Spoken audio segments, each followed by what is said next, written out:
What's going on, guys? I'm gonna do a video here. We're fixing a Nintendo DS clock. There you go. I bought this new some time ago off eBay. A pretty good deal. I'm already starting to take off some of the screws here, but it was brand new. But unfortunately, the battery leaked, and you can see here, damaged that. But I believe it also damaged the clock. You put a battery in there and it doesn't do anything, so probably some of the battery acid got somewhere and damaged it. Now I might try to fix it if I can when I get it out, but if I can't, I just bought an extra one on eBay. It's a little bit different, you know, see the little adjustments on the opposite side there. But if I can't make it work, I'll try to retrofit this in there and have a good working clock again.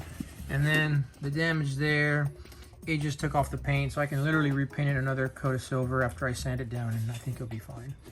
So let's go ahead and see if I can do that. All right, guys, so I've removed it.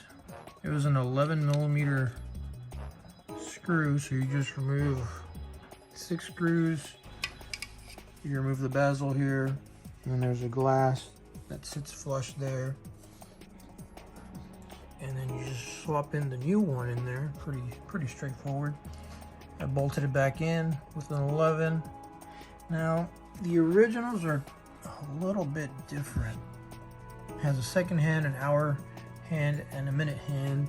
The new one only has a minute hand and an hour hand, and they're designed a little bit different. Now you can flip them black or silver. I'm gonna hunt done the black for now, just to see how it is, but I can change it later on. It's pretty easy. This one's literally just pressured in there. You just push it in, and then the top ones has a slot that it locks into, and then you tighten a little screw, which I don't remember where I put, but it's pretty much very easy to do, not that hard. Once you do that, then you just swap it back in and you're good to go. This I gotta fix, so I'll have to find the time to do it. As you can see, sanding it out, and then yeah, I'll probably just spray paint it or something. It'll turn out good enough for me. All right, so I've sanded it out with some sandpaper here. Got all the old stuff off. That way, because you can see here when I sand it off, here is solid, but all the stuff here was kind of coming off. So I went to the store and I bought some metallic finish and metallic silver. Will it be the same? No, maybe it'll be a little bit darker, but it'll be very similar. So I'm just gonna dry this part off. I'm gonna spray paint it, and I'll have a fully working DS clock now. So let's go do that. Oh, there it is. After a few coats every 30 minutes. Now, it looks decent. It's not perfect, but it has that metallic shine now to it. In the sun, you can see it.